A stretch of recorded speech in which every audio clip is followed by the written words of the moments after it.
Au cours des 3 courtes années au cours desquelles la gamme Galaxy Z Flip a cimenté sa place parmi les meilleurs pliables, nous avons vu l'évolution rapide de ce facteur de forme et de l'approche spécifique de Samsung. Le Samsung Galaxy Z Flip 5 de cette année offre des raffinements pour lutter contre la concurrence fraîche dans un domaine que Samsung avait autrefois pour lui-même. En regardant l'évolution de ces lignes pliables jusqu'à présent, vous ne pouvez certainement pas appeler l'entreprise complaisante, mais les principales améliorations que le Z Flip 5 apporte à la table nous donnent l'impression que, pour la première fois, Samsung joue pour rattraper les nouveaux venus dans l'espace pliable tels que Oppo et Motorola. Mais le Flip 5 s'est-il rattrapé?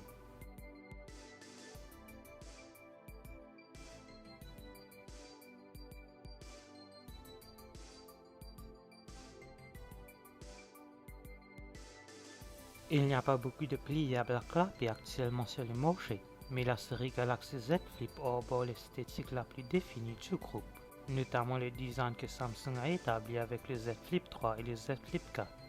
Avec le placement de l'écran sur les deux derniers modèles, les caméras étaient disposées verticalement avec l'ultra grand angle sous la caméra principale. Mais afin d'accueillir le nouvel écran de couverture considérablement étendu sur le Z Flip 5, elles sont maintenant disposées horizontalement. Le téléphone n'a pas non plus la même finition piccolo que ses prédécesseurs, avec l'écran de couverture couvrant la moitié supérieure du dos du Z Flip 5. Samsung a conservé une palette pastel similaire aux générations précédentes. Cependant, la saturation semble avoir été réduite dans tous les domaines, ce qui signifie que dans certains éclairages, il est difficile de dire de quelle couleur est la finition du téléphone. Est-ce la nouvelle finition signature VR2 ou juste blanche?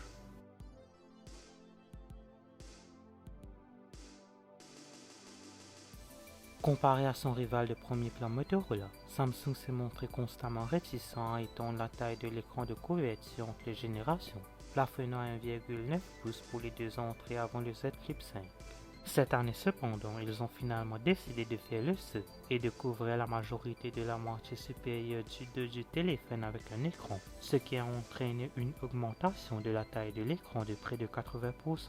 Cela signifie que la fonctionnalité de la fenêtre flexible, comme l'appelle Samsung, a été considérablement étendue, avec des expériences familières comme une variété d'horloges, un calendrier et des minuteries à portée de main, ainsi qu'un support GS qui est susceptible de continuer à croître au-delà des 13 applications disponibles au lancement. La taille ajoutée permet également une expérience de frappe complète au clavier AZERTY de sorte que vous n'êtes pas relégué aux réponses rapides uniquement lorsque vous répondez aux messages sans ouvrir le téléphone. Bien qu'il y ait beaucoup de choses à dire en ce qui concerne l'affichage de la couverture, l'écran principal du Z Flip 5 est comparativement moins intéressant, du moins dans le sens où il est apparemment inchangé par rapport à l'écran principal du dernier Z Flip. C'est un écran Full HD+ de 6,7 pouces. Il a un taux de rafraîchissement adaptatif qui peut passer de 120 Hz soyeux jusqu'à 1 Hz pour la consommation d'énergie optimale.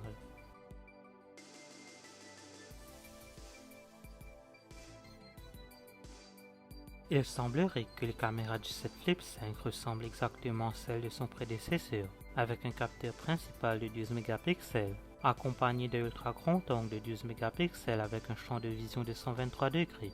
La caméra selfie est de 10 mégapixels. Heureusement, malgré le matériel apparemment intact, il y a des améliorations petites mais constantes de la qualité d'image entre les générations que le Z Flip 5 démontre à tous les niveaux. Selon Samsung, le objectif super clair du capteur principal de 12 mégapixels est nouveau et moins sujet au reflet, qui autrement se délaverait et réduirait le contraste des prises de vue. Cependant, la plupart des améliorations générationnelles de la qualité de l'image proviennent directement du nouveau silicium au cœur du téléphone, fourni par Qualcomm. La profondeur et le bokeh semblent plus naturels dans les prises de vue, tandis que les détails de l'image sur les deux objectifs du téléphone ainsi que les prises de vue avec zoom numérique jusqu'à 10 fois sont maintenant meilleurs par rapport au Z Flip 4. Les tons clairs, la reproduction des couleurs et la balance des blancs sont tous mieux gérés également, tandis que les performances en basse lumière démontrent également des détails améliorés et une meilleure balance des blancs.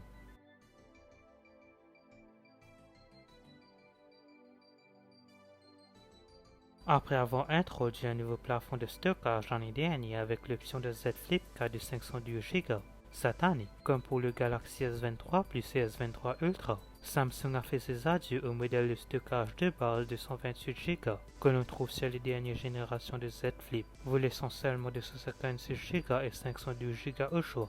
Contrairement au Z Fold 5 qui dispose de 2 Go de RAM, susceptible de soutenir l'accent mis par Samsung sur ce téléphone en tant qu'appareil de productivité et de multitâches, le Z Flip 5 est livré avec 8 Go de RAM, quelle que soit la configuration de stockage. Non seulement le Z Flip 5 offre une mémoire et un stockage de qualité supérieure à ses principaux rivaux, mais la marge offerte par le chipset Snapdragon de premier plan signifie qu'il est inégalé dans l'espace pliable à clapper en ce moment. Au-delà de la puissance brute dont le Z Flip 5 a clairement beaucoup, le SoC 8 Gen 2 est également le principal moteur de progrès de l'appareil photo et des améliorations de la durée de vie de la batterie. D'ailleurs, en parlant de batterie,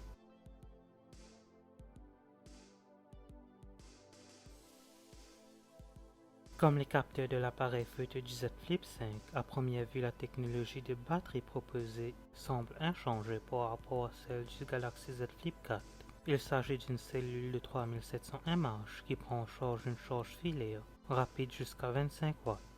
Bien que cela soit décevant sur le papier, des concessions doivent être faites sur le fait que Samsung a réussi à rendre son dernier clapet plus fin de 2 mm sans affecter la capacité de la batterie, l'une des premières choses qui est souvent affectée lorsque les dimensions d'un appareil changent entre les générations. Ceci associé au chipset, à la RAM et au stockage plus efficient devrait en théorie se traduire par une meilleure longévité par rapport au Z Flip 4 qui avait un temps d'écran inférieur à 4 heures par charge. Alors, est-ce le cas cette année? Même avec l'écran de couverture plus grand, l'effet collectif de nouveaux composants internes plus économes en énergie et des expertises logicielles optimisées de Samsung se traduit par une meilleure autonomie de la batterie qui résiste aux réclamations. Les Galaxy Z Flip ont promis une batterie qui dure toute la journée depuis un certain temps maintenant, mais le Z Flip 5 est le premier qui, je crois, tient réellement cette promesse, avec 5,5 heures de temps d'écran par charge. C'est plus de 35% d'amélioration par rapport à son prédécesseur. Merci d'avoir regardé cette vidéo, n'oubliez pas de la liker et de la partager, n'hésitez pas à vous abonner. N'oubliez pas d'aller liker ma page Facebook et de me suivre sur Twitter et Instagram, les liens seront en description.